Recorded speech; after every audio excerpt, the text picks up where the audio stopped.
की आम्ही मागवले आहेत बांगडा थाली. आता भांडणं चालल्यात तीच ते कॉन्टेंट हिला हिला काय करायचं.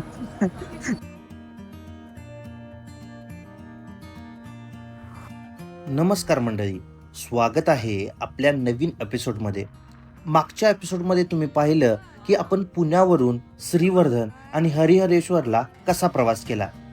हरिहरेश्वर ज्याला दक्षिण काशी म्हणून ओळखलं जातं, तिथलं दर्शन घेऊन आज आपण आपली जर्नी पुढे सुरू होते. सध्या आपण येऊन पोहोचलोय आरवी बीचवर.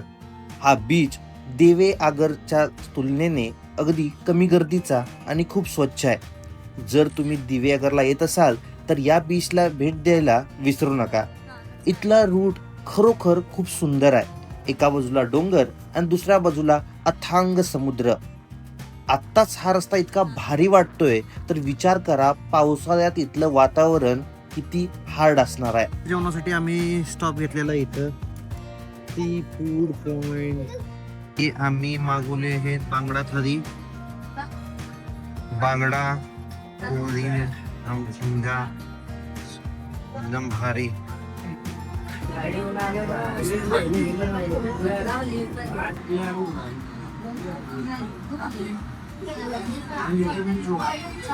Let's see. दिवेआगर एक नंबर जेवण होतं. इकडून आम्ही आलेलो होतो, इथं स्टॉप घेतला. आता आम्ही पुढच्या प्रवासासाठी चाललोय. सुवर्ण गणेशाचं गाव अशी ओळख असलेल्या दिवेआगरला थोडी पोटपूजा केली आणि आम्ही कुटगाव मार्गे निघालोय दिघी बंदरावरती. इथला रस्ता एकदम नवीन आणि मस्त झालाय, त्यामुळं रायडिंग एक्सपिरियन्स तर एकदम भारी मिळतोय. आता आपण येऊन पोचलोय दिघी बंदरावर. येथून एक खास रोरो फेरी मिळते जी आपल्याला थेट आगरदंडा पोर्टला पोहोचवते.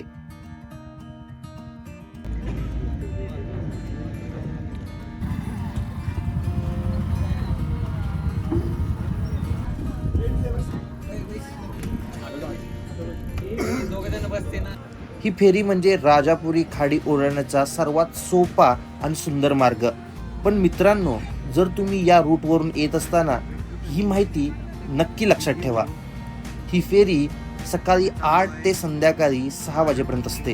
याचे चार्जेस साधारणतः 100 ते 200 रुपये असतात, ज्याच्यामध्ये तुम्ही तुमची टू व्हीलर देखील नेऊ शकता. शक्यतो इथं कॅश जवळ ठेवा, कारण इथे कॅशनेच व्यवहार होतो.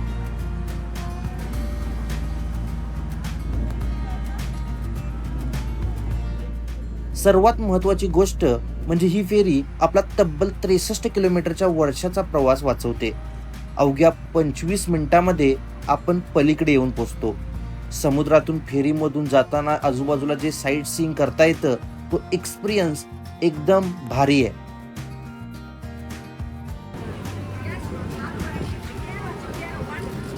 आगरदंडा जेट्टीवरून आपण निघालोय जंजिरा बघायला. मित्रांनो, अरबी समुद्रात दिमाखात उभा असलेला हा जंजिरा हा एकमेव जलदुर्ग आहे की जो कधीच कुणाला जिंकता आला नाही. विषय काय झाला आहे, आम्ही तर मागं पूर्ण बांधलेलं पार्किंगवरून या मयुरीला का नाही ते काय ऐकायचं खूप दिवस झालं का नाही ऐकले. तर हिला ना तिथं भांडणं चालल्यात तीच ते कॉन्टेंट हिला हिला ऐकायचं.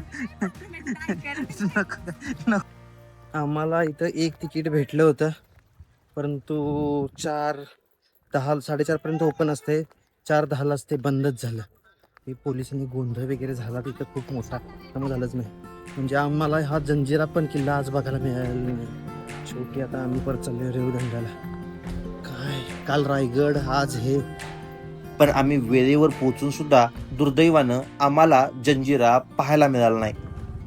इथं जास्त टाइम न घालवता आम्ही निघालोय आपल्या नेक्स्ट डेस्टिनेशनला, म्हणजे काशीद बीचकडं. मित्रांनो, मुरुड ते काशीद बीच रूट हा एकदम भारी आहे.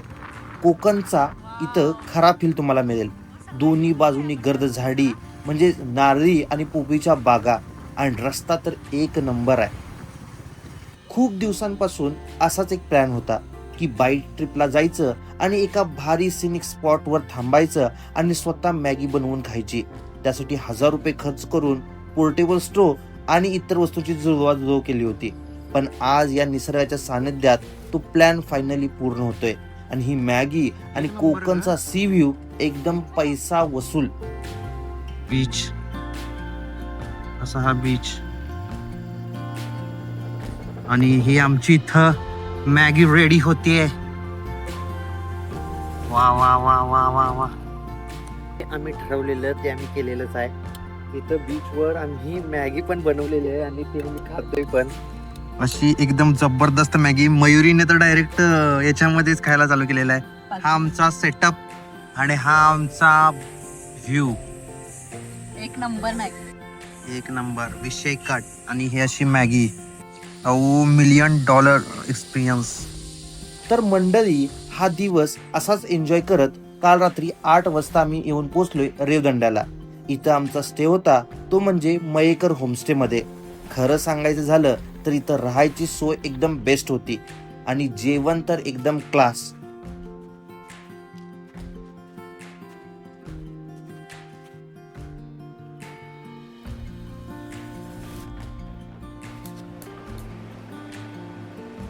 जर तुम्ही कधी रेवदंड्याला आलात तर तुम्हाला अगदी घरासारखी फिलिंग आणि अस्सल कोकणी जेवणाचा आस्वाद घ्यायचा असेल तर इथं स्टे नक्की करा.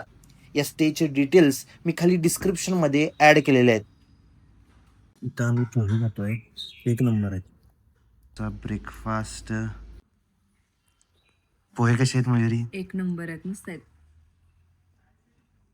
असा व्ह्यू आहे, एक नंबर. खरंच होमस्टे आहे पण एका 3 स्टार हॉटेल पेक्षा पण भारी. आता आम्ही निघालोय आमच्या पुढच्या प्रवासाला. इथपर्यंत हा व्हिडिओ आणि आमची कोकण राईड तुम्हाला कशी वाटली हे कॉमेंट मधून जरूर कळवा. व्हिडिओ आवडला असेल तर लाईक करा आणि चॅनलला सबस्क्राईब करायला विसरू नका.